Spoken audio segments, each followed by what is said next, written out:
Hi, welcome back to Better Choice Homestead. My name is Kelly, and today we are going to be outside. I am going to be showing you some of the plants that I need to be getting into the garden this week. This is a full week before the Memorial Day weekend, and usually I get things in the garden Memorial Day weekend, but they are so big and the weather has been so nice that we're actually going to be doing that early. I did want to give you an update on the leaf green stock that I have. It's filled with lettuce and it is absolutely gorgeous. We are starting to enjoy some of this now. I also have the herbs that overwintered. Let me show you those. So these are the herbs that overwintered. These are also on a spinner. So I have the sage. I put the parsley. I couldn't tell if that was parsley or cilantro. So I did plant the parsley this year, but the tarragon overwintered, the sage overwintered, and I do have some cilantro up here on top as well. This is the slow boat cilantro, and I have some other herbs that I will be putting in here later. Once I get all of the rest of my garden starts off of the deck, I'll put my deck back together and these things can get spread out a little bit more. The spinach isn't doing all that much yet, but we do have some germination and a little bit of growth. This green stalk is on a rolling base versus a spinning base. And as you can see, it rolls, but it's really not as easy to spin it as, the actual spinner base is. So this is the base that I prefer.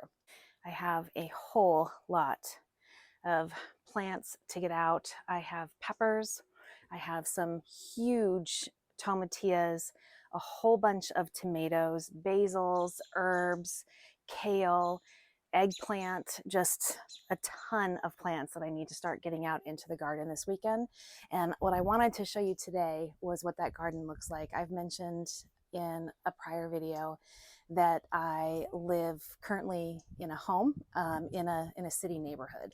So I actually live on 0.48 acres, and most of that is house and then main backyard, which is a pretty big pool. So my garden is just on the side of my house, and I want to take you through there to show you that you can grow in small spaces. In addition to the green stalks that I use, I just make beds that fit into the space that I have. And then in addition to beds, I augment with grow bags and with containers and with 5-gallon buckets.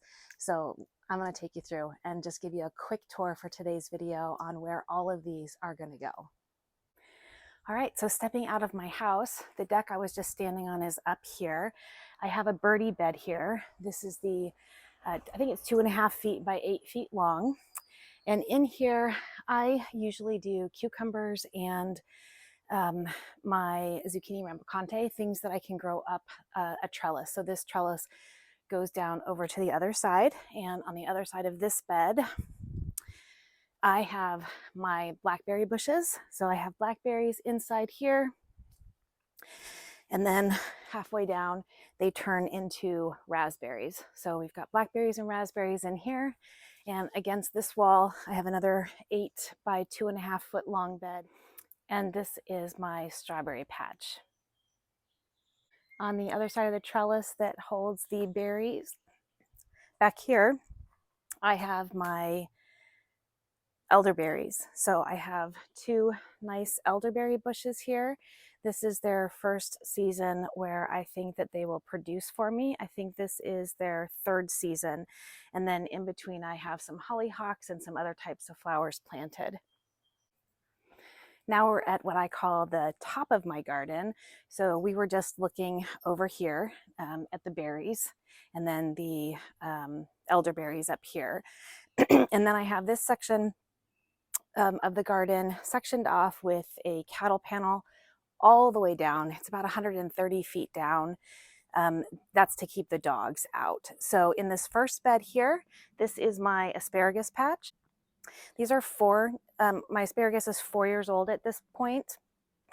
I harvest from it pretty well now. I haven't harvested anything this year. Most of the spears that have come up is the new growth. So I'm letting that fern out. It really needs to get newest, better established with the thinner ones that come up, but I should be able to harvest quite a bit from it this year. On the other side of that, I have some smaller beds. These are holding right now my garlic that I planted last fall, and then I've got some broccoli in there as well. Garlic can be planted with brassicas. I have a little container next to that that will probably hold flowers this year. And then I have another identical bed with more garlic in here as well as some cabbages. Another container that will hold flowers this year. And then another similar bed that also has garlic and some cabbages in it. And across from this bed, I have another 4 by 8 foot bed.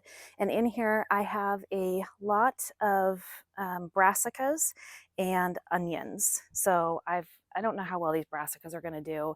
I don't usually do very well with brassicas in the spring, but every year I try. I don't know.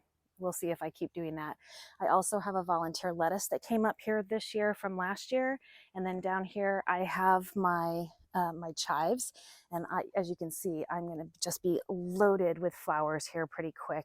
And I'm going to be harvesting those and using those for probably some infused vinegars, maybe some infused oils, but it will be lovely. And here I have another birdie bed. This is a low one. I think this is 2.5 by 4 feet, maybe 5 feet. And I have my celery. I planted this from seed on video.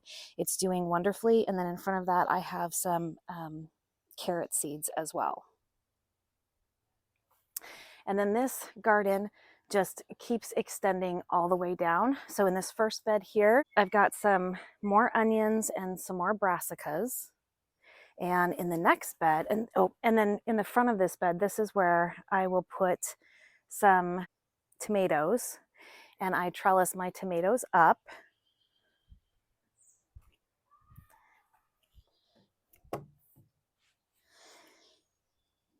In this bed, I have some onions that I left because they were too small last year to harvest, and I wanted to see what they would do. And it looks like what they're going to do is give me some sort of a flower. So we'll see how they do. And these are new onions that I planted this year. I will have more tomatoes that are planted here. Here we also have more onions that overwintered, as well as a Swiss chard that overwintered. And in this bed, I will also have tomatoes up here. The trellising that I do for tomatoes is on these PVC pipes. So I have a T-post that is in the bed right here, and then I put the PVC pipe over that. They're glued together with 90-degree elbows at the top. So, and then I just use zip ties to make kind of a hoop around the top bar, and then I use tomato hooks and tomato clips, and I just grow the tomatoes up that way. And so I have the beds here in the upper part of the garden are all identical. They have the trellising capability all the way down. And that's how I do my tomatoes. So my tomatoes will be in all of these beds. I will do 3 to 4 tomatoes from halfway up on those beds. And then I'll be able to plant peppers and eggplants and other things, a few flowers here and there on those beds as well. This is the midpoint of my garden. It is where I come and I take a little break as I, do the gardening throughout the season. I'm shaded quite a bit right here, but I've got some flowers that are doing beautifully in these pots here. I tend to put flowers in containers until I know whether or not I like them and I understand how they grow. So these are actually balloon flowers. They're gorgeous. They've been there 3 years now, and I probably will pick these up and put them in the ground and reclaim that space. And then I have some geraniums and some other types of flowers in here as well. Just on the other side of that, I have another 4 by 6 foot bed here. And these are just made out of cedar fence posts and 4 by 4s in the corners.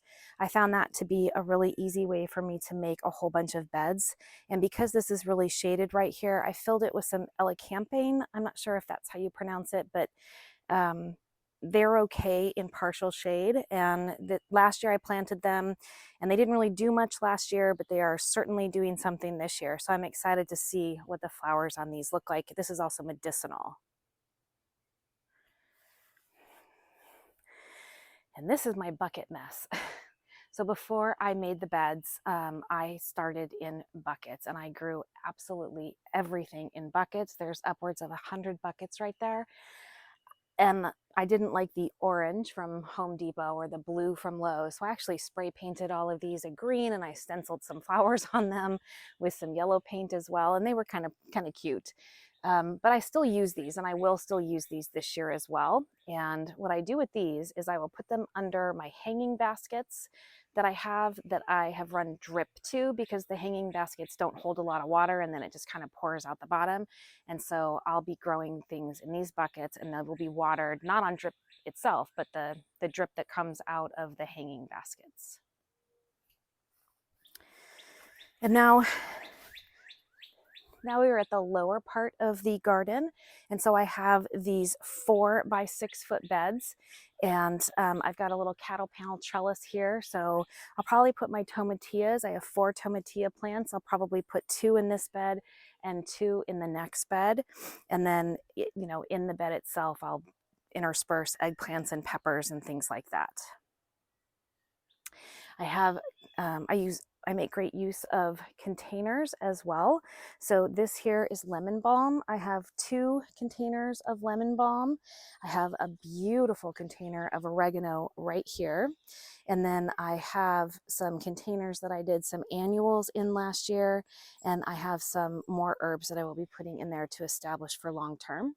And behind me, I have more of these big containers. So I have 3 things of comfrey right here.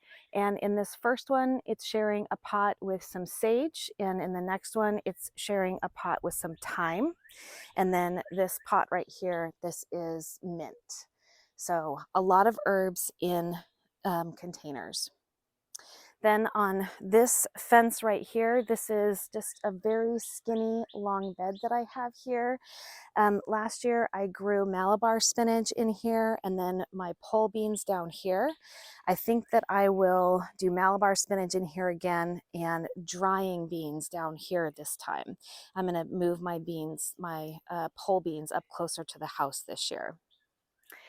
So I have 2 more of those 4 by 6 foot beds that have a little cattle panel trellis on a T-post stake. And again, this one will hold tomatillas. And down here, I have another one that's, I'll probably end up putting some tomatoes. I have a lot of tomatoes. And then at the end of the garden, I have 3 4 by 8 beds. And usually in here is where I do the things that are going to take all year to produce. So my Brussels sprouts, my melons, my winter squash. That's what I usually dedicate these beds to. And then I have some containers down there at the end. Last year I grew toothache plant in those. And I think this year I'm going to do mullein in those. And I grew from seed 2 years ago some goji berries. So I have 4 goji berry plants all along here. I was wondering if they were going to come back this year because I actually transplanted them down here this last summer. And it does look like they're coming back. So hopefully we'll get some goji berries this year. And last but not least, I have a little bed here on the outside of the stairs off of my deck. So I don't really know how long this bed is, maybe 10 feet long, maybe 2 feet wide. And I have my peas in here. And then I also have planted some carrots right in the front of those peas. And then pretty much from up at the start of the garden down, I have some hanging baskets that I have started some petunias that I will put in, and then underneath those is where I will put any grow bags or buckets that I am growing food in this year as well. So not a ton of space, but a ton of area to grow food, and I do grow a ton of food. So I have 4 4 by 8 foot beds. I have 9 4 by 6 foot beds up here, and then I have 3 4 four 4 by 6 foot beds down there. And then, like I said, I make great use of the containers that I have as well. So this is kind of an overhead shot of the lower end of the garden. You can see kind of the buckets and then the last 6 beds down there. And kind of an overhead view of the top of the garden, although it's kind of a little bit blocked by my beautiful twisted trunk willow tree. And then the beds that have the tomato trellis on them in the middle. And the berry area with a bed in front. And in this bed, I also usually put something in the front as well, whether it's herbs or beets or whatever the case may be. I usually do plant something in the front of that as well. Well, that's going to do it. I know that that was a pretty quick tour, but I do need to start getting the beds prepped. I need to put some amendments in there and get the last little bits of weeds out. That's what I was doing all this morning, so that I can start getting these planted throughout this week. I cannot believe the size of some of these plants. These were grown in my DIY soil blocks this year. They've been living outside now for a couple of weeks. I only bring them inside if we're expecting a lot of rain, because I have them in 10-20 trays that do not have holes on the bottom of them. And it's worked beautifully. I mean, these tomatillas are like 3 feet tall. It's insane. I've been having to pluck flowers off of them. But everything is ready to go in the ground. And I'm really excited for summer 2024 and the growing season and just seeing how all of these do. Thank you so much for joining me here at A Better Choice Homestead. My name is Kelly, and I hope you come back and visit again soon.